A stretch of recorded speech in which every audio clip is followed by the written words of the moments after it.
Hello friends, welcome to home study channel. Home study channel में आप लोगों को स्वागत है।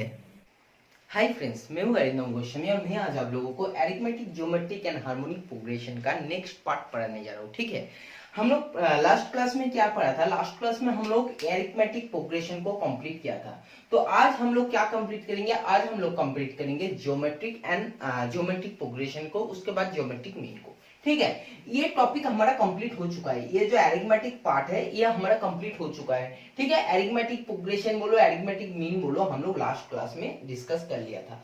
जिन्होंने वीडियो नहीं देखे हो, प्रीवियस क्लास नहीं देखे हो, उन लोग डिस्क्रिप्शन में हम लोग लिंक दे देंगे, आप लोग देख लेना पहले। ये जो जियोमेट्रिक लिंक है, ये जो जियोमेट्रिक प्रोग्रेशन है, ये जियोमेट्रिक प्रोग्रेशन हम लोग अभी तक नहीं किए हैं और आज हम लोग इसको कंप्लीट करेंगे। और हार्मोनिक प्रोग्रेशन इसको नेक्स्ट डे करेंगे। ठीक है, तो आज हमारा बेसिकली जिसमें क्लास होने वाला है वो क्या है? वो है हमारा जियोमेट्रिक प्रोग्रेशन में। क्या है क्लास में? जियोमेट्रिक प्रोग्रेशन में।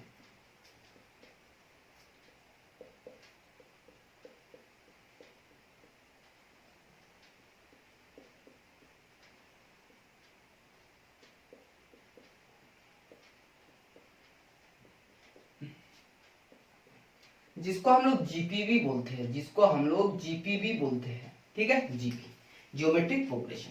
तो बात करते हैं कि ये जियोमेट्रिक प्रोग्रेशन क्या है। जैसे हम लोग देखे थे अरिथमेटिक प्रोग्रेशन में, अरिथमेटिक प्रोग्रेशन में क्या देखे थे कि जैसा कोई एक सीरीज है। क्या सीरीज थे उस टाइम सीरीज ऐसा कुछ था कि उस टाइम सीरीज था ए प्लस डी, ए प्लस डी, ए प्लस 2d, ए प्लस 3d। ये किस में था? ये था एपी में। ये था एपी में, जो हम लोग लास्ट क्लास में किए थे सॉल्व। ठीक है, और इस टाइम में ए प्लस 2d, ए प्लस डी, ए प्लस 2d, ए प्लस 3d, ऐसे सो ऑन इन टर्म तक। ठीक है, इसमें क्या होते थे? एपी में क्या होते थे? जो कॉमन डिफरेंस है, जो सीडी थे, ये सीडी हमारा क्या होता था? ये सीडी हमारा इक्वल होते थे। ये सीडी हमारा क्या होते थे? इक्वल होते थे, इक्वल होते थे। ठीक है, एपी में। बात आते हैं अभी जीपी में। ये जियोमेट्रिक प्रोग्रेशन में क्या होते हैं? जियोमेट्रिक प्रोग्रेशन में जो हमारा सीरीज है ना, उसमें हम लोगों को ध्यान में रखना है कि उसमें कॉमन डिफरेंस नहीं है। जियोमेट्रिक प्रोग्रेशन में कॉमन रेशियो सेम होता है। कॉमन रेशियो, कॉमन रेशियो क्या है? Common ratio. ठीक है, अब देखते हैं ये कॉमन रेशियो क्या है। ठीक है, जैसे सपोज मान के चलो ये जियोमेट्रिक प्रोग्रेशन में जो जब भी कोई रहेगा ना सीरीज में, तो देखो कैसे रहेगा। ऐसे रहेगा A R square, a are cube, a are 4, a are 5, ऐसे जितना आगे जाओगे। तो मतलब क्या होता है कि कॉमन रेशियो, जो आपका कॉमन रेशियो है, सीआर जो आपका है, कॉमन रेशियो जो आपके पास है, कॉमन रेशियो क्या है कि सेकेंड टर्म अपन फर्स्ट टर्म जैसे रखोगे। सेकेंड टर्म क्या है? सेकेंड टर्म है ए आर, सेकेंड टर्म है ए r upon a equal to r. देखो इसमें क्या है? इसमें a r upon a equal to r. इसमें करोगे तो A R square upon a r equal to a equal to r. अब इसमें करोगे तो फिर आएगा a are cube, a are square equal to r. तो अब जैसे करोगे ना, जैसे सेकेंड और फर्स्ट, इस दोनों में, इसमें क्या होगा? थर्ड अपन सेकेंड, इसमें क्या होगा? फोर्थ अपन थर्ड। तो ऐसे जब भी आपने कॉमन रेशियो निकालोगे तो आपके पास सिंपली आ जाएंगे, और उस टाइम में जो आपके पास कॉमन रेशियो आएंगे, जिसको हम लोग आर कहते हैं या तो सी आर कहते हैं, ये हमारा इक्वल है। ये हमारा इक्वल होना चाहिए जीपी का कंडीशंस में, जीपी का केस में। जैसे हमारे एपी में क्या होते थे? कॉमन डिफरेंस होते थे। कॉमन डिफरेंस क्या है? First term minus second term minus first term. इसमें क्या होते थे? इसमें हम लोग माइनस करते थे, सब्सट्रैक्ट करते थे सेकंड से माइनस फर्स्ट को। लेकिन इसमें क्या करना पड़ रहा है? इसमें ये करना पड़ रहा है, रेशियो है। तो रेशियो कैसे आएगा? रेशियो आएगा आप जब डिवाइड फॉर्म में लेके जाओगे तो second upon first term equal to आपके पास क्या आएगा? सी आर आएगा, या तो इसको आर भी कहते हैं। ठीक है, समझ गया? चलो अब देखते हैं कि जियोमेट्रिक प्रोग्रेशन को तो हम लोग समझ लिया। ठीक है, आप इसके थोड़ा फॉर्मूला क्या होगा क्या नहीं होगा। जैसे हम लोग एपी में उसको पूरे के पूरे उसको क्या कहते हैं? हम लोग प्रूव किया था, या तो हम लोग बोल सकते हो कि स्टेप बाय स्टेप ब्रेक करके दिखाया था कि टीएन का फॉर्मूला कैसे होता है। ऐसे हम लोग दिखेंगे कि जीपी में कैसे होता है। जैसे सीरीज है आपका जीपी में, अब जीपी में क्या होगा, जैसे क्या है A R square, a are cube, a are to the power 4, a are to the power 5, ऐसे कुछ है। ठीक है, सपोज इसमें डॉट डॉट डॉट। ठीक है, जैसे अब बात सुनो कि जो हमारा जीपी में फर्स्ट है, सबसे पहले तो ध्यान में रखो कि ये जो है ए हमारा क्या है, ए हमारा क्या है, जो हमारा फर्स्ट टर्म है ये सीरीज में, जो हमारा फर्स्ट टर्म है सीरीज में, जो हमारा सीरीज में क्या है, फर्स्ट टर्म है। ठीक है, आर क्या है, आर है आपका कॉमन रेशियो, आर है आपका कॉमन रेशियो। ठीक है, चलो अब बात करते हैं जो हमारा फर्स्ट टर्म है, जो हमारा फर्स्ट टर्म है मतलब क्या है, T1 इक्वल टू क्या आ गया, A इंटू R1 - 1 लिख सकते हैं। देखो T1 को हम लोग ऐसे लिख सकते हैं ना कि A इंटू R⁻1 - 1 मतलब क्या है, R⁻0, और R⁻0 का वैल्यू क्या होता है, something to the power 0 equal to 1, तो A इंटू 1, तो ये आ गया आपके पास A। ठीक है, जैसे T2 क्या करेंगे, T2 इक्वल टू होगा A into R2 - 1 equal to क्या है, AR। देखो T2 इक्वल टू आ गया, फर्स्ट टर्म सेकेंड टर्म आ चुके हैं ना, थर्ड टर्म, जैसे थर्ड टर्म आएगा तो ये आएगा A into R3 - 1 equal to आएगा AR स्क्वायर, ये हो गया आपकी थर्ड टर्म। फोर्थ टर्म कैसा आएगा, T4 इक्वल टू आएगा A इंटू 4 - 1 इक्वल टू आएगा AR3, जो हमारे ये है। तो एक बात समझ में आ गया है, जैसे जिस टर्म है उसी टर्म से एक माइनस होगा आर के पावर में। ठीक है, और फर्स्ट टर्म जो है ए एज इट इज कॉमन रहेगा मल्टीप्लिकेशन का फॉर्म में। तो जैसे हम मैंने अगर सपोज मान के चलो, मैंने जब चला जाऊंगा सिंपली सीधी बात कि T15 में, तो T15 क्या होगा हमारे पास, T15 आएगा A into R⁻15 - 1 equal to AR⁻14, ये आएगा हमारा 15 टर्म। ऐसे हम लोग अगर सिंपल nth टर्म तक चला जाते, n टर्म तक, तो सिंपली हमारे पास हो जाता है ARn-1, तो हमारे पास Tn का फॉर्मूला क्या आ चुके हैं, AR⁻n-1। बहुत ही इंपॉर्टेंट फॉर्मूला है, अगर आपको जियोमेट्रिक प्रोग्रेशन का प्रॉब्लम सॉल्व करना है तो ये है आपका बेसिक फॉर्मूला, जिनको आपको अच्छे से ध्यान में रखना है, और ये आपको प्रूफ भी अच्छे से याद रखना है, क्योंकि अगर ये कंसेप्ट आपके पास क्लियर हो गया कि कैसे हम लोग निकाल रहे हैं, तो आपको फॉर्मूला याद रखने का जरूरत नहीं है। आप खुद ही इस फॉर्मूला के पीछे रीजन क्या है उसको अगर पता चल गया तो आप खुद इसको एग्जाम हॉल में बैठ के भी 10 सेकंड के अंदर इसको निकाल लोगे। ठीक है, समझ गया, चलो बहुत ज्यादा इंपॉर्टेंट फॉर्मूला है। ठीक है, चलो ये हो गया हमारा फर्स्ट फॉर्मूला, जो हम लोगों को ज्योमेट्रिक प्रोग्रेशन में यूज करने में कामयाब होगी। ठीक है, जैसे सपोज आपको कुछ भी सीरीज दे देगा और सीरीज में आपको पूछेगा, सपोज फर्स्ट 3 डिजिट या तो 4 संख्या नंबर दे दिया, और आपको पूछेगा कि आपके पास 10 टर्म्स जो होगा, 10th टर्म्स जो होगा, या तो 15 टर्म्स में जो नंबर होगा वो कितना है उसको निकालना है, तो आपको उसको निकालना है। तो ठीक है, तो इस फॉर्मूले के ऊपर, इसी कंसेप्ट के ऊपर कुछ प्रॉब्लम्स करते हैं, पहले 1-2 प्रॉब्लम सॉल्व करते हैं, फिर हम लोग आगे चलेंगे। ठीक है, चलो देखते हैं कि क्वेश्चंस, कौन सा क्वेश्चंस हम लोग सॉल्व करते हैं।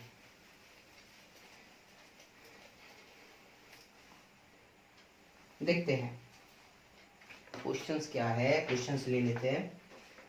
क्वेश्चंस ऐसा कुछ है कि आपको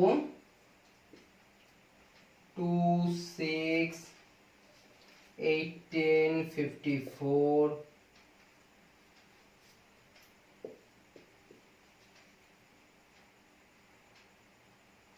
क्या दिया है, इसका 10th टर्म। देखो 2, 6, 18, 54 डॉट डॉट डॉट आपके पास 10th टर्म, मतलब आपको ये पूछा है कि आपका 10th टर्म क्या होगा, आपका 10th टर्म क्या होगा, T10 क्या है, T10 क्या है। ऐसे ही तो मैंने बोला था कि ये बहुत इंपॉर्टेंट है, इसको आपको अगर सीखना है तो आपको जो मैंने पहले बोला है उसको बहुत अच्छे से आपको ध्यान में रखना है। ठीक है, चलो अब देखते हैं कि T10 को हम लोग कैसे निकालेंगे।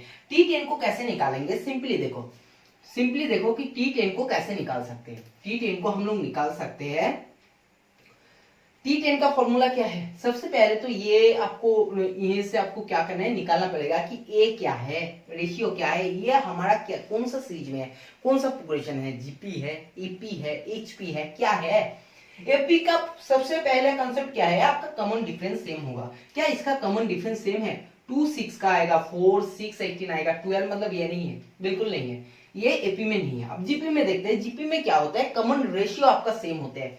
मतलब 6/2 इक्वल टू 3, 18/6 3, 54/18 3, मतलब बिल्कुल ये क्या है, ये जीपी में है। और जीपी में जब जीपी में है तो आपको बस सिंपली 2-3 टर्म्स को आपको निकालना है। जैसे आपको ए क्या है, ए है फर्स्ट टर्म जो हमारा है गिवन 2, जो हमारा है गिवन 2।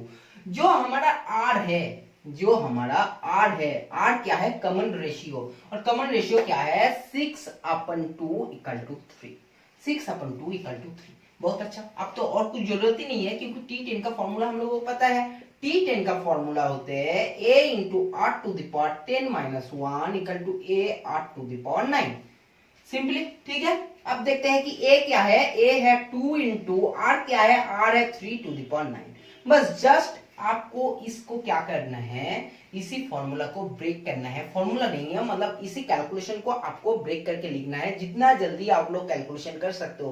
कैसे करोगे, 3 क्यूब है, 3 टू द पावर 9 है, मतलब है कि 3 क्यूब 3 क्यूब 3 क्यूब, इसका मतलब क्या है, 3 टू द पावर 9 का मतलब है कि 3 क्यूब 3 क्यूब 3 क्यूब, मतलब है 81 81 81। ठीक है, जैसे आपको कैलकुलेशन करोगे फिर इनटू मल्टीप्लिकेशन 2 भी करोगे तो आपके पास सिंपली ये आ जाएंगे। ठीक है, करके देख लेना कितना आते हैं। हम लोग देख लेते हैं अभी कितना है आंसर। आंसर मैंने लिख के लाया है, आंसर डायरेक्ट है 39366। करके देख लेना, कैलकुलेशन करके देख लेना, मैंने दिखा दिया।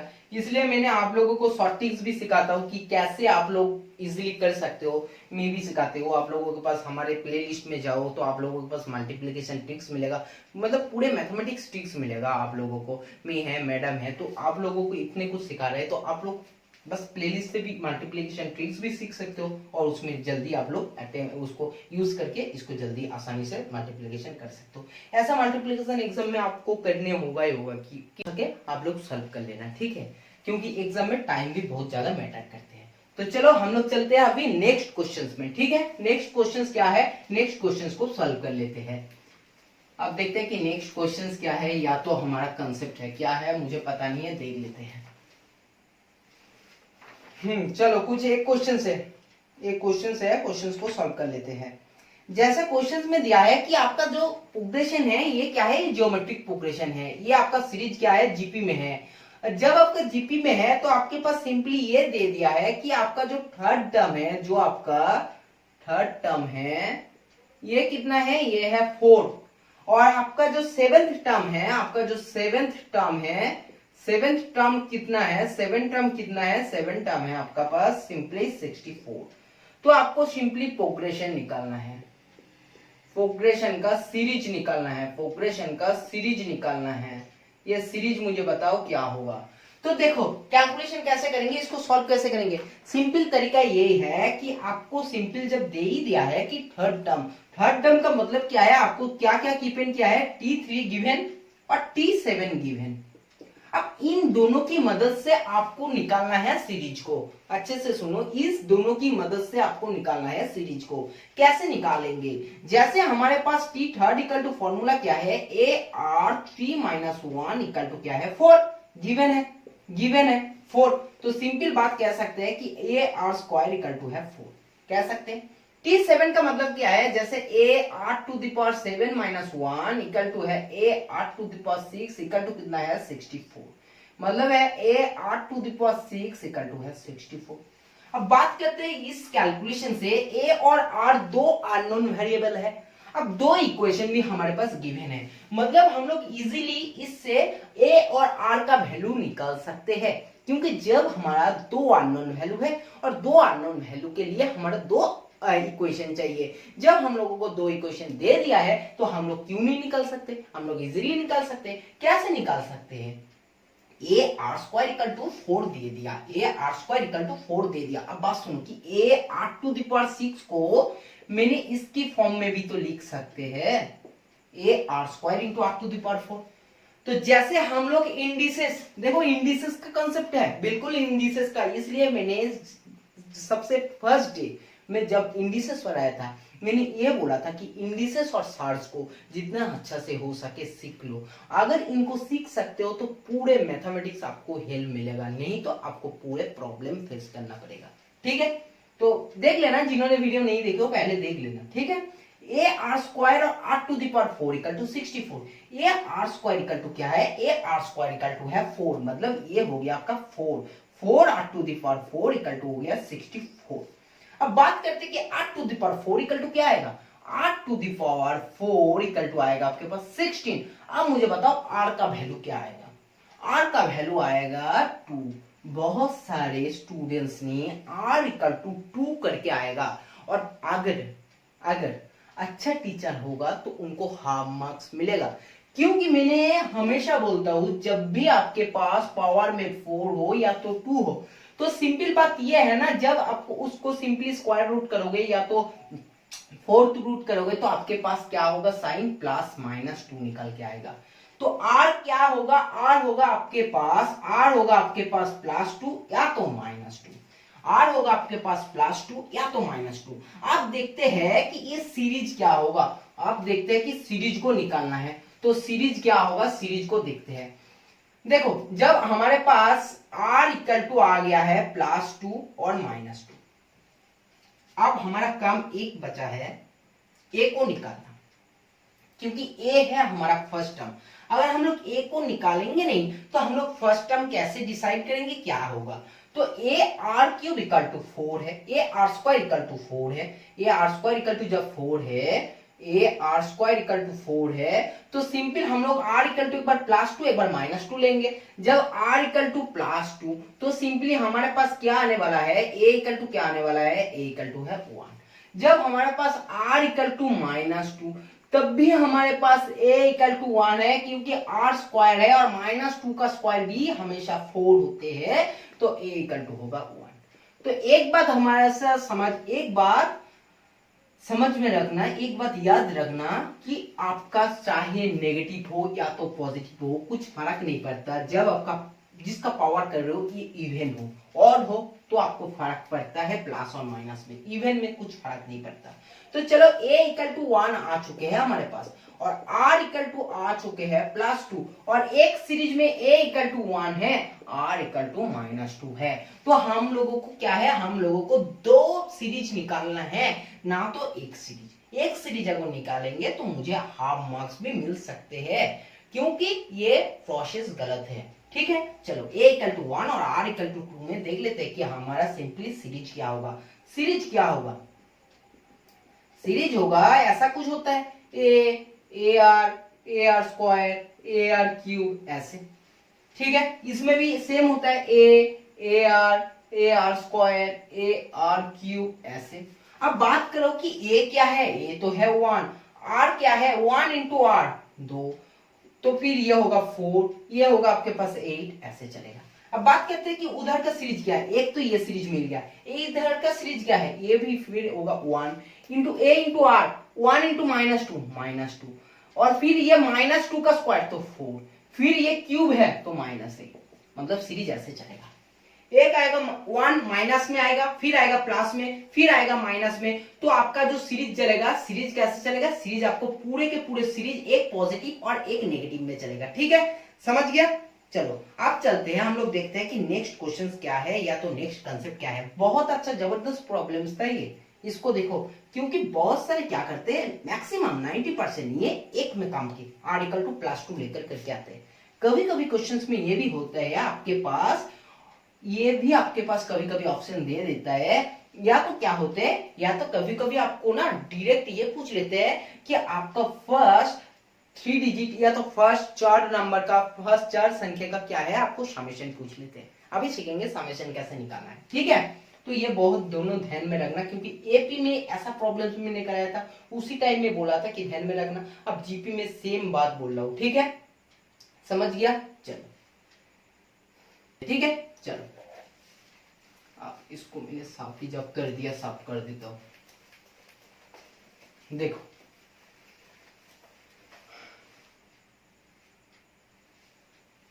नेक्स्ट क्वेश्चंस क्या है, या नेक्स्ट क्वेश्चंस नहीं मतलब नेक्स्ट कॉन्सेप्ट क्या है देख लेते हैं, पहले पढ़ लेते हैं थोड़ा बहुत, ठीक है, फिर क्वेश्चंस करेंगे। जैसे आपके पास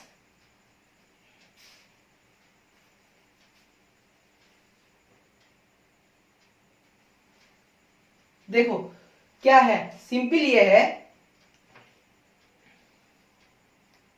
हम लोग अभी समेशन फॉर्मूला निकालेंगे, ठीक है। समेशन का formula to find the sum of first n terms in the GP.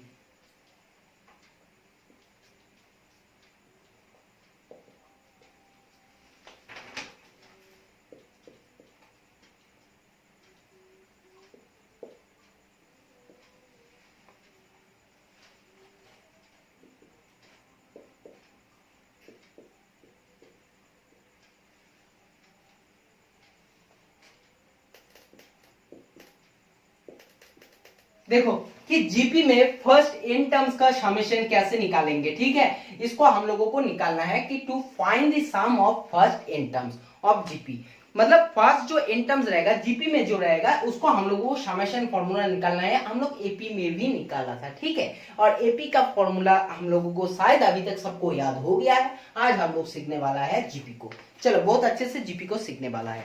देखो जैसे क्या है, जैसे सिंपली सपोज मान के चलो कि एसएन मैंने बोला कि आपको nth टर्म को समेशन निकालना है nth टर्म तक। तो इसका मतलब क्या होता है, एसएन का मतलब होता है कि a plus A are square plus A are cube plus dot dot dot ऐसे जाएगा आपको।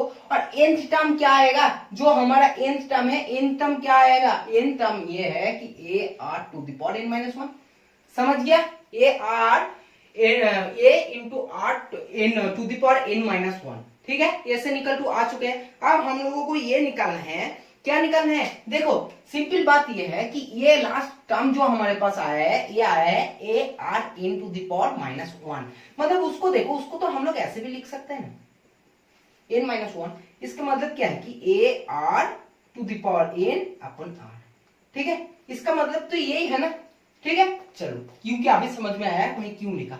अब देखो हम लोग एस एन, ये हमारा एक नंबर इक्वेशन है, ये हमारा एक नंबर इक्वेशन है। अब एस एन इंटू आर हम लोग क्या कर रहे हैं, बोथ साइड आर से मल्टीप्लाई कर रहा हूं। तो क्या हो जाएगा, ये हो जाएगा ए आर, ये हो जाएगा ए आर स्क्वायर, ये हो जाएगा ए आर क्यूब, ये हो जाएगा ए आर 4, ऐसे चलेगा। और सिंपल ये क्या हो जाएगा, ये हो जाएगा A are to the power n, क्योंकि अगर इसके साथ मैंने r मल्टीप्लाई करते हैं तो हमारे पास बचते हैं A are to the power n, जो हमारा लास्ट टर्म है, ठीक है। समझ गया, ये हमारा है 2 नंबर इक्वेशन, ये हमारा है 2 नंबर इक्वेशन। अब सुनो, बात सुनो कि हम लोग 1 - 2 भी कर सकते हैं, या तो 2 - 1 भी कर सकते हैं, जो आपको अच्छा लगे, कोई प्रॉब्लम नहीं है। बहुत सारे टीचर्स ने ये कहते हैं कि r ग्रेटर देन 1 के लिए, r greater than less than 1 के लिए कोई जरूरत नहीं है कि हमेशा आपको फॉर्मूला उसको मेंटेन करना है। क्यों r equal to less than 1 के लिए, r equal to greater than 1 के लिए अलग अलग फॉर्मूला लेते हैं, मैं अभी आपको समझाऊंगा, ठीक है। चलो फॉर्मूला एक है, घबराने का जरूरत नहीं है, फॉर्मूला एक है, बिल्कुल सेम है। आप कोई भी फॉर्मूला को यूज करो, चाहे r ग्रेटर देन 1 हो चाहे r लेस देन 1 हो, कोई फर्क नहीं पड़ेगा। अब देखो समेशन का फॉर्मूला क्या है, समेशन का फॉर्मूला ये है कि S N minus S N into R, ठीक है। 1 - 2 कर रहा हूं मैं, पहला केस 1 - 2 कर रहा हूं, चलो इसको रखो ना साइड में। अब सुनो कि S N minus S N into R equal to क्या होने वाला है, देखो एक बात सुनो, A plus A are square plus A are cube इतना तक आएगा, ये प्लस में आएगा। फिर उसके बाद नेगेटिव से, माइनस से कहां से आएगा, माइनस ए आर, मतलब ये होगा प्लस ए आर, फिर ये होगा माइनस ए आर। तो ये क्या हो जाएगा, ये कटेगा, ये कट जाएगा, ये कट जाएगा, फिर इसके बाद आएगा, फिर इसके बाद आएगा, कटेगा। इसके प्रीवियस जो टर्म्स होगा ये कितना होगा, A R N to the power -1, A are to the power n-1, A are to the power n-1। इसका प्रीवियस जो टर्म्स होगा, इसका जो प्रीवियस टर्म्स होगा ये होगा ए आर n-1, फिर उसके बाद होगा ये, तो ये भी कटेगा। अब बचेगा कितने, क्या बचेगा, सिर्फ a और इधर से बचेगा a r⁴n। समझ में आ गया, ये बचेगा।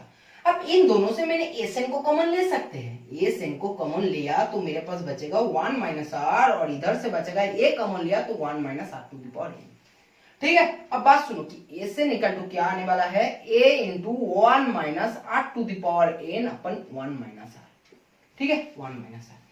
ये फॉर्मूला बहुत सारे टीचर्स ने ये कहते हैं जब r आपका लेस देन 1 हो, r आपका लेस देन 1 हो तो उस कंडीशन में, उस केस में आप ये फॉर्मूला यूज करो। मैं बोलूंगा इस आपको जरूरत नहीं है याद रखने का, आप कोई सा भी फॉर्मूला से यूज कर लो। इसलिए कहते हैं क्योंकि r इक्वल टू अगर 1 से कम है, 1 से कम है तो 1 से किसी भी कम वैल्यू को अगर आपको स्क्वायर या तो क्यूब करोगे तो और भी छोटा हो जाएगा। जब आपने 1 से माइनस करोगे तो वो क्या है, वो आपको पॉजिटिव मिलेगा, वो आपका जो आपका डिफरेंस मिलेगा वो पॉजिटिव। अगर आपने सपोज 2 माइनस 1 कर देता, 2 माइनस 1 कर देता तो क्या हो जाता उस केस में, उस केस में ये हो जाता है एसएन इक्वल टू आपके पास क्या हो जाएगा, तब आएगा आपका सिंपली a r⁴n, मतलब r⁴n माइनस 1 और r माइनस 1। इस केस में अगर r आपका 1 से छोटा है तो आपको ये जो रिजल्ट देगा ये देगा आपको नेगेटिव। ये जो आपका कॉमन मतलब r⁴n माइनस 1 ये देगा आपको नेगेटिव। जैसे ये नेगेटिव देगा है, नेगेटिव दे देंगे तो सिंपल बात ये है ना, ये भी तो नेगेटिव देंगे, ये भी तो नेगेटिव देंगे। इस केस में जैसे ये पॉजिटिव देंगे, नीचे भी आपको क्या है, न्यूमरेटर पॉजिटिव तो डिनोमिनेटर पॉजिटिव। ऐसा सेम केस इसमें भी, अगर न्यूमरेटर नेगेटिव देते हैं तो डिनोमिनेटर भी नेगेटिव देंगे। सिंपली कोई प्रॉब्लम नहीं है, कोई मुश्किल नहीं है। तो मैं कहूंगा कि आपको जो भी मर्जी है इसी फॉर्मूला को आराम से यूज कर लेना। कोई भी फॉर्मूला आपको जो भी मन आएगा उसी फॉर्मूला को यूज करना। अगर r⁴n माइनस 1 ऊपर में लिख रहे हो तो आपको r माइनस 1 ही लिखना पड़ेगा। ऐसा नहीं है कि r⁴n माइनस 1 लिखा और नीचे में 1 माइनस r लिख दिया, तब आपको फॉर्मूला गलत हो जाएगा। क्योंकि हम लोग यहीं से प्रूव करके देख लिया है, ये दो फॉर्मूला आ चुके हैं। चाहे आप 2 माइनस 1 करो, ये आएगा आपको 2 माइनस 1 केस में, और ये आएगा आपको सिंपली किस में, 1 माइनस 2 में। ठीक है, समझ गया, कोई भी फॉर्मूला यूज कर लो। तो हमारे पास जो समेशन का फॉर्मूला आ गया, समेशन का फॉर्मूला क्या है देख लेते हैं कि जो समेशन का फॉर्मूला है या तो बहुत इंपॉर्टेंट फॉर्मूला है, ठीक है, और इंपॉर्टेंट फॉर्मूला क्या है, एस एन इक्वल टू क्या फॉर्मूला आ गया है, simply a into r⁴n minus 1 upon r minus 1, एक फॉर्मूला ये है। और a से equal to a into 1 minus r⁴n upon 1 minus r। ठीक है, कोई भी फॉर्मूला, दो फॉर्मूला से कोई भी फॉर्मूला आपने यूज करो। ये आ गया एसएन, और एक फॉर्मूला आज हम लोग सिखाए ये है टीएन। टीएन का फॉर्मूला भी बहुत ज्यादा इंपॉर्टेंट है। ठीक है, अभी तक दो फॉर्मूला हमारे पास इंपॉर्टेंट, इसका अप्लाई भी कर लिया, इसका हम लोग अप्लाई भी कर चुके हैं। अब इसका अप्लाई करेंगे कि इसको कैसे हम लोग अप्लाई करते हैं क्वेश्चंस में, कैसे हम लोग क्वेश्चन सॉल्व करने का टाइम इसी क्वेश्चंस को, इसी फॉर्मूला को अप्लाई करते हैं। ठीक है, तो चलो इसको आप अप्लाई करेंगे। आप ले लेते हैं कुछ क्वेश्चंस, इंपॉर्टेंट कुछ क्वेश्चंस ले लेते हैं, देखते हैं कि इंपॉर्टेंट क्वेश्चंस क्या है।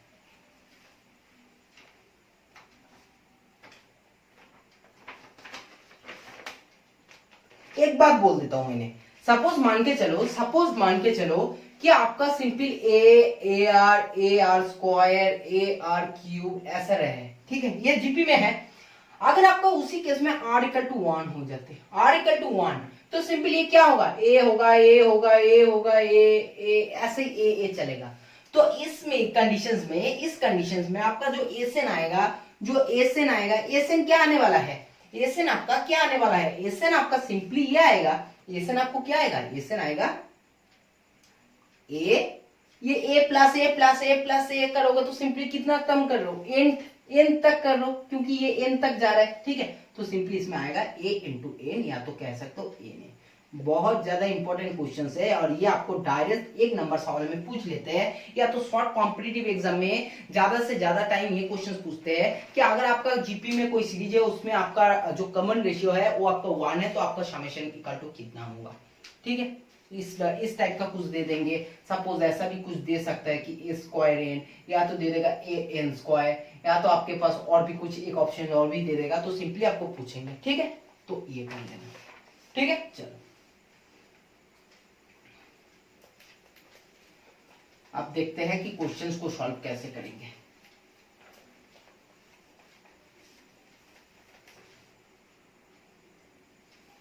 चलो एक क्वेश्चन से ले लेते हैं। क्वेश्चन क्या है? क्वेश्चन है 3 प्लस, सुनो ये -3 का स्क्वायर नहीं है, ये माइनस साइन है, ऐसे ही है, और इसका 3 स्क्वायर प्लस ये हो गया 3 क्यूब प्लस -3⁴ ऐसे चलते जा रहे हैं। ठीक है, ऐसे चलते जा रहे हैं और कितना तक जा रहा है? 8th टर्म तक।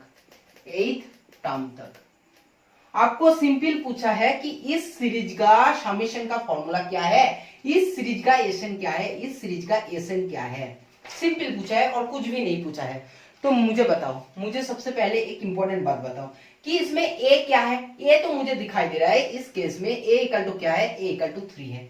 r क्या है? r इक्वल टू क्या है? r इक्वल टू है कि -3 स्क्वायर अपन 3 इक्वल टू है -3। ठीक है, इक्वल टू है -3। तो आपके पास सिंपल रेशियो भी आ चुका है। अब a से निकालना है। a निकल टू क्या है? a निकल टू है हमारा 8th टर्म, मतलब है मुझे S8 निकालना है, मुझे S8 निकालना है। अब समेशन का फॉर्मूला क्या है? आप कोई भी फॉर्मूला यूज करके देखो, दोनों फॉर्मूला में आपको क्वेश्चन आ जाएगा, चाहे आपका नेगेटिव पॉजिटिव, एक से छोटा एक से बड़ा, कुछ भी ध्यान में रखना जरूरत नहीं है। ठीक है, जैसे क्या है? a into r⁻n−1 upon r−1, एक फॉर्मूला ये ले लेते हैं, एक फॉर्मूला ऐसे ले लेते हैं, a into 1 r⁻n upon 1 r। दो फॉर्मूला मैंने ले लिया। ठीक है, अब दोनों फॉर्मूला में देख लेंगे कैसे सॉल्व करेंगे।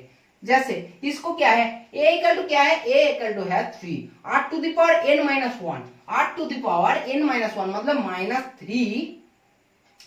-3⁸ और ये होगा आपके पास सिंपल क्या है? माइनस r क्या है? r है -3 -1।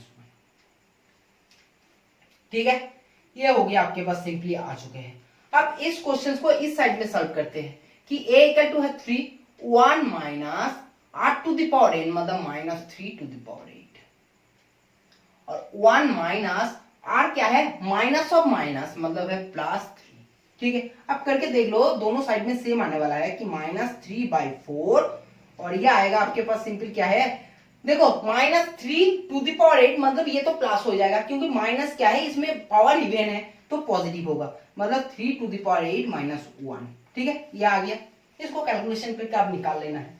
इसमें क्या है? 3 और ये आ जाएगा आपका सिंपली, ये आएगा 3 + 1 = 4 और ये आएगा 1 माइनस है और ये क्या होगा? ये 3⁸ होगा।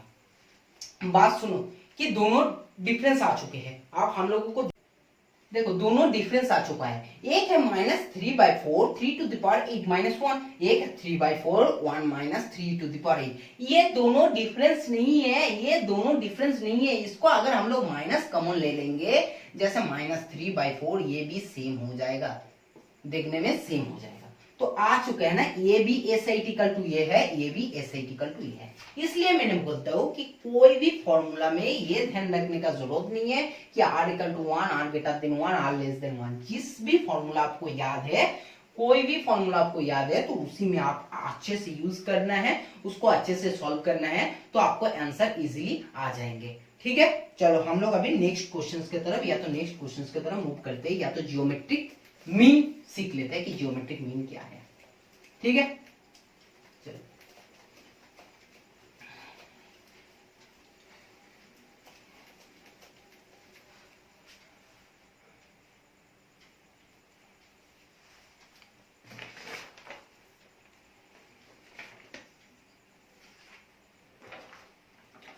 अब सीखेंगे हम लोग जियोमेट्रिक मीन क्या है।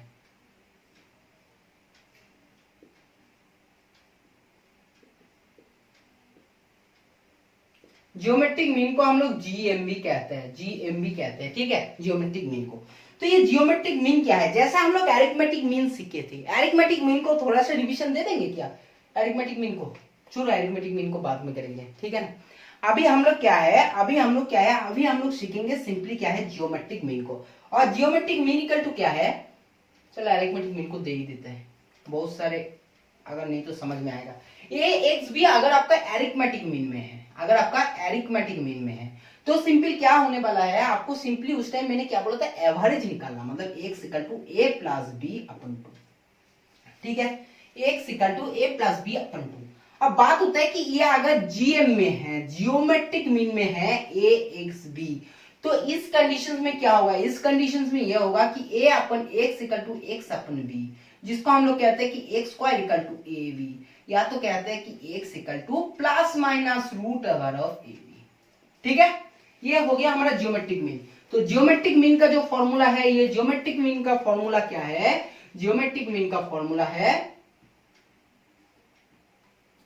जीएम का फॉर्मूला ये है कि ए एक्स बी, तो X equal to root over of A B और O B plus minus, O B plus minus. ठीक है, सबको दिखाई दे रहा है, देखो अच्छे से देख लो। ठीक है, ये होगा हमारा जियोमेट्रिक मीन, ये होगा हमारा जियोमेट्रिक मीन। ठीक है, चलो आप क्वेश्चंस ले लेते हैं, कुछ क्वेश्चंस ले लेते हैं। देखो एक बार हमेशा याद रखना कि जब आपको कुछ क्वेश्चंस, ऐसे कुछ क्वेश्चन देगा कॉम्पिटिटिव एग्जाम में, ऐसे कुछ आपको क्वेश्चन देगा, क्वेश्चंस कैसे देगा कि आपको बोल देगा कि कोई भी सीरीज में है, जीपी में है, ज्योमेट्रिक प्रोग्रेशन में है, और ज्योमेट्रिक प्रोग्रेशन का फर्स्ट जो 3 नंबर है उसका मल्टीप्लीकेशन समथिंग 60 है, मल्टीप्लीकेशन समथिंग 60 है। तो आपको सिंपल पूछेगा कि वो 3 नंबर क्या है, वो 3 नंबर क्या है, पूछ सकते हैं। तो इसी केस में जब आपको दे देगा कि आपका फर्स्ट 3 डिजिट या तो फर्स्ट 4 डिजिट या तो फर्स्ट 2 डिजिट का मल्टीप्लीकेशन आपका इतना है, मतलब मल्टीप्लीकेशन फॉर्म अगर दे देगा या तो कुछ आपके पास इक्वल दे देगा, तो उस टाइम में अगर आप लोगों को क्वेश्चंस को सॉल्व करना है आसान तरीके से, तो आपको क्या लेना है उस टाइम हमेशा याद रखना, जो आपको सीरीज लेना है, सीरीज आपको ऐसे लेना है ए आर ए आर। क्योंकि देखो इसमें क्या आपके पास एक फैसिलिटी क्या मिलेगा, सपोज दे दिया आपको कि 3 जो आपका कोई भी जीपी में है और उसका फर्स्ट 3 जो नंबर है उसका मल्टीप्लीकेशन 60 है, तो आप इसको मल्टीप्लीकेशन आसानी से कर सकते हो और इक्वल टू 60 दे सकते हो। क्योंकि अगर देखो इसको, ये एक्चुअली क्या है, जीपी में है, तीनों में कॉमन रेशियो क्या है, आर है, लेकिन इसका जब मल्टीप्लीकेशन करोगे तो आसान हो जाएगा। जैसे आर चला गया तो ए क्यूब इक्वल टू रहेगा 60, तो यहीं से आपको a इक्वल टू, सपोज ये 60 ना देगा 64 देता, 64 दे देता। ठीक है, तो ये आपके पास आ जाएगा a इक्वल टू क्या है 4, आसानी से आप निकाल लिया है a इक्वल टू 4। समझ में आ रहा है कि a इक्वल टू 4 हम लोग आसानी से निकाल लिया। तो इसलिए मैं बोलता हूं जब भी आपके पास कभी भी देते हैं तो आप ऐसे पकड़ लेना कि ऐसे ले लेना कि सीरीज ऐसे, तो उस टाइम क्या होगा, उस टाइम आपको करने में आसान हो जाएगा। ठीक है, चलो ये इंपॉर्टेंट बात है, और इसको सीरीज को कैसे यूज करते हैं या हम लोग क्वेश्चन सॉल्व करेंगे, टेंशन मत लो। आप देखेंगे कि कुछ इंपॉर्टेंट क्वेश्चंस, 1-2 इंपॉर्टेंट क्वेश्चंस को भी सॉल्व करेंगे।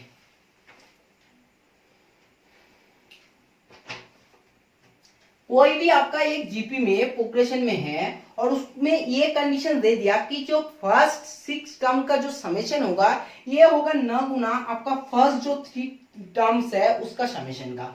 मतलब क्या है, मतलब है कि फर्स्ट जो 6 टर्म है, 6 टर्म तक जो आपका समेशन आएगा ये होगा 9 गुना, ये होगा 9 गुना, किससे होगा, जो फर्स्ट थर्ड टर्म है उसी तक आपको अगर समेशन करोगे तो उसी तक आपका समेशन, मतलब फर्स्ट जो 3 नंबर से उसका समेशन, फर्स्ट 6 जो नंबर से उसका समेशन, ये क्या होगा, जो फर्स्ट 6 नंबर से उसका समेशन 9 गुना होगा, जो ये सेकंड वाला कंसेप्ट है, फर्स्ट जो 3 नंबर है उसका समेशन का। ठीक है, तो इसको कैसे सॉल्व करोगे, इसको सॉल्व करने का तरीका एक ही है कि सिंपल बात है कि फर्स्ट 3 और फर्स्ट 6, मतलब क्या है, आपको सिंपली क्या निकालना है, समेशन है तो समेशन का फॉर्मूला निकालना है। बात है कि S3 और S6 ये दोनों निकालना है। S3 का तो क्या है, मैंने मान लिया कि मेरा जो सीरीज है उसमें फर्स्ट A है और कॉमन रेशियो क्या है R, ये दोनों मानना पड़ेगा। अब S3 का फॉर्मूला क्या है, S3 का फॉर्मूला ये है कि A into R to the power simple 3 minus 1 upon R minus 1। ठीक है, A into R to the power 3 minus 1 upon क्या है, अपन है R माइनस 1। और ये समेशन का होगा a into R to the power 6 minus 1 upon r minus 1। अब बात सुनो, बहुत अच्छे से इसको सुन लो कि आप हम लोग क्यों निकाला, क्योंकि हम लोगों के पास कुछ डाटा ही नहीं दिया था, हम लोगों के पास एक ही डाटा था कि उसका जो समेशन है उसका कंपैरिजन करेंगे तो एक क्या होगा, नगुना होगा दूसरे से। यही सिर्फ मुझे पता है, मुझे और कुछ नहीं पता। ये जो होगा ये होगा हमारा 9 गुना ज्यादा होगा इससे, 9 गुना ज्यादा होगा इससे। मतलब क्या है, मतलब ये है कि S6 equal to 9 into S3। अगर इसके साथ 9 गुना करते हैं तो हमारा S6 मिलते हैं। तो S6 इक्वल टू क्या है, a into R to the power 6 minus 1 upon r minus 1। और ये है हमारा 9 इंटू S3 क्या है, S3 है हमारा a into R cube minus 1 upon r minus 1। समझ गया, ठीक है। तो a काट गया, r माइनस 1 काट गया है, ठीक है। ये है सॉरी, ये है 9, ये है 9, ये a काट गया, ठीक है। अब बचा है क्या, अब सिंपल ये बचे है कि r to the power 6 minus 1 upon r cube minus 1 equal to 9, ये बचा है, ठीक है। अब मुझे बताओ इसको कैसे हम लोग ब्रेक करेंगे, इसको कैसे, जब भी ऐसे कुछ देखोगे और ऐसे सिंपली उसके नीचे में आर क्यू माइनस 1 है तो सिंपली एक बात हमेशा याद रखना कि ए स्क्वायर माइनस बी स्क्वायर का फॉर्मूला क्या है, ए प्लस बी और ए माइनस बी। इसी फॉर्मूला को यूज करेंगे। कैसे यूज करेंगे, जैसे सिंपली आर क्यूब प्लस 1 और आर क्यूब माइनस 1 और ये होगा R cube minus 1 equal to क्या है, इक्वल टू है 9। तो ये सिंपल काट दिया है, ये सिंपल काट के जब हमारा क्या है R cube minus 1 not equal to 0, उसी केस में R cube plus 1 equal to है क्या 9। तो simple R cube equal to आपके पास आने वाला है 8 और आर इक्वल टू आने वाला है 2, जो हमारा कॉमन रेशियो। यहीं से आपको क्या पूछा है, यहीं से आपको कॉमन रेशियो पूछते हैं इसी क्वेश्चंस पे, और आपका जो आ चुके हैं आर इक्वल टू 2, ठीक है। समझ में आया, बहुत ही अच्छा क्वेश्चन है, बहुत ही जबरदस्त क्वेश्चन है, क्योंकि ऐसे क्वेश्चंस आपको हमेशा कॉम्पिटिटिव एग्जाम बोलो या तो स्कूल का एग्जाम बोलो या आपका जो बोर्ड्स का एग्जाम है उसमें बोलो, ये क्वेश्चंस हमेशा आपको पूछते हैं एपीजीपी प्रोग्रेशन से सीरीज से, ठीक है। तो ये क्वेश्चन है आपका बहुत ज्यादा इंपॉर्टेंट क्वेश्चन, ठीक है। तो आज का क्वेश्चन तो खत्म हो गया, ठीक है, मतलब आज का क्लास खत्म होने वाला है। तो हम लोग आज क्लास यहीं पर खत्म करेंगे, ठीक है। वीडियो अगर पसंद आए, क्लास अगर आप लोगों को समझ में आ रहे हैं, ठीक है, तो ज्यादा से ज्यादा लाइक करना है, शेयर करना है, ज्यादा से ज्यादा शेयर करना है Facebook, WhatsApp, Telegram, Instagram, Twitter, क्योंकि हम लोग इतना मेहनत से रिस्पॉन्सिबिलिटी आप लोगों को वीडियो बना रहे हैं, आप लोगों को भी रिस्पॉन्सिबिलिटी बनता है वीडियो को ज्यादा से ज्यादा शेयर करने का, ठीक है। और जिन्होंने सब्सक्राइब नहीं किया सब्सक्राइब कर लेना है। और एक बात हमेशा ध्यान में रखना कि क्लास कभी भी मिडिल से स्टार्ट मत कीजिए, नहीं तो आप लोगों को बिल्कुल समझ में नहीं आएगा। उनके लिए मैं कुछ कर भी नहीं सकता हूँ, क्योंकि मुझे पता है कि मैं एक लिस्ट में चल रहा हूँ और जो स्टूडेंट वो फॉलो करते हैं उनको समझ में आ जाएगा, उनको प्रॉब्लम नहीं होगा। लेकिन बात एक बार सोच के देखो कि जिन्होंने फर्स्ट 2 या 3 क्लास नहीं किया है, ठीक है, जिन्होंने अरिथमेटिक प्रोग्रेशन नहीं किया, अगर उन्होंने डायरेक्ट क्या है ज्योमेट्रिक प्रोग्रेशन समझ में तो आएगा, लेकिन बाद में क्वेश्चंस प्रॉब्लम होगा। कब होगा पता है, जब हम लोग क्वेश्चंस ऐसे करेंगे कि एपी और जीपी दोनों क्वेश्चंस एक साथ करेंगे सॉल्व, ठीक है, कि फर्स्ट 3 डिजिट का 3 नंबर्स का एपी ये है और फर्स्ट लास्ट 3 नंबर्स का अगर जीपी में रहता तो ये होता है। मतलब एक क्वेश्चन में जब एपी और जीपी कंडीशन सेम दोनों आ जाएंगे एक साथ, ठीक है, उस टाइम आपको प्रॉब्लम हो सकते हैं। तो जब भी फॉलो करना है फर्स्ट प्लेलिस्ट में जाओ और प्लेलिस्ट से पहले वीडियो देखो, क्योंकि एक सीरीज में देखना है। क्लास हम लोग डेली देते हैं, क्लास 11th 12th का mathematics, physics, up to class 10th या तो ऑल इंडिया में जो भी कॉम्पिटिटिव एग्जाम होते हैं उसमें जो मैथ आते हैं, मैथ का हमारा क्लास होते हैं, शॉर्ट ट्रिक्स देते हैं, क्योंकि आप लोगों को कैलकुलेशन फर्स्ट कर सकते हो, फिजिक्स भी आप लोगों को हो जाता है। तो फिजिक्स में अभी हम लोग केमिस्ट्री भी स्टार्ट कर दिया है, तो आप लोग केमिस्ट्री भी फॉलो कर सकते हो, कोई प्रॉब्लम नहीं, कोई मुश्किल नहीं, ठीक है। हम लोग हाँ डेली एक एक वीडियो देते हैं, क्योंकि ज्यादा शूट नहीं कर पाते हैं, वीडियो ज्यादा बना नहीं पाते हैं, तो हम लोग एक दिन का फिजिक्स देते हैं, एक मैथ देते हैं, एक कॉम्पिटिटिव एग्जाम का मैथ देते हैं, ऐसे देते हैं। हम लोग ट्राई करेंगे कि एक दिन में 2-3 वीडियो देने का, अपलोड करने का, ठीक है। लेकिन जो भी कुछ आप लोगों को अभी मिल रहा है, आप लोग आराम से वीडियो को देखो, टाइम बहुत ज्यादा ही है आप लोगों के पास, ठीक है। इसके बाद हम लोग धीरे धीरे जेईई मेंस का लेवल में क्वेश्चन करेंगे, ठीक है। उसके बाद हम लोगों को सिंपल नीट में जो फिजिक्स का क्वेश्चन आता है या तो जेईई मेंस में फिजिक्स में कैसा क्वेश्चन आता है, पहले फिजिक्स थोड़ा कंसेप्ट क्लियर कर लो, उसके बाद हम लोग एकदम बिल्कुल अच्छे से तैयार करेंगे, ठीक है, एक एक क्वेश्चन को। तो क्लास हम लोग आज यही खत्म करते हैं, फिर मुलाकात होंगे नेक्स्ट क्लास में, तब तक बाय बाय।